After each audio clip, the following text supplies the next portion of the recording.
আসসালামু আলাইকুম সম্মানিত প্রবাসী ভাই ও বোনেরা, আপনাদের উদ্দেশ্যে আজকে কিছু কথা বলতে চাই। কিছুদিন ধরে দেখতেছি সোশ্যাল মিডিয়াতে শুধু চলতেছে যে রেমিটেন্স বন্ধ করে দেব। কেন? কারণ হচ্ছে টিকিটের প্রাইস কেন বাড়লো। টিকিটের প্রাইস বাড়াইছে এয়ারলাইন্সে কেমনে বাড়াইছে? কিছু সিন্ডিকেট কইরা প্রাইসগুলো বাড়াইছে। যারা কিছু অসাধু ব্যবসায়ী আছে তারা কিন্তু টিকিটগুলো আগে জব্দ করছে। আগেই টিকিটগুলো তারা সংগ্রহ করে রেখে দিছে। এখন টিকিটগুলো মানে যে দামে কিনছে এর থেকে বেশি দামে বিক্রি করবে আপনাদের কাছে।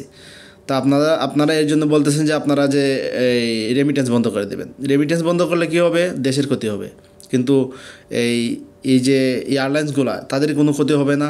তারপর যারা সিন্ডিকেট করছে তাদের কোনো ক্ষতি হবে না। ক্ষতি হবে দেশটা বরবাদ হয়ে যাবে। তো এই জন্যে আপনারা যেটা করতে পারেন, আপনারা যেটা করলে যারা সিন্ডিকেট করছে বা এয়ারলাইন্সগুলো কীভাবে রাস্তায় আসবে এইটা করতে পারেন। আপনারা কী করতে পারেন? আপনারা যারা দেশে যাইতেছেন 2 থেকে 3 মাস ধৈর্য ধরেন। যে দেশে আসেন ওইখানে বসে থাকেন। চুপচাপ একটা টিকিটও কেনার দরকার নাই। যেখানে আসেন বসে থাকেন। তারপর আপনারা দেখেন যারা সিন্ডিকেট করছে তারা রাস্তায় যদি না আসে তখন বইলেন।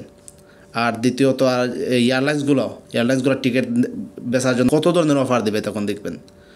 আপনাদের যেটা করতে হবে যে দেশে আছেন 2 থেকে 3 মাস আমি যাব না দেশে, আমি এখানে আছি 3 মাস পরে আমি যাব। তারপর দেখেন যে অবস্থাটা কী হয় এদের। ধন্যবাদ সবাইকে। আসসালামু আলাইকুম।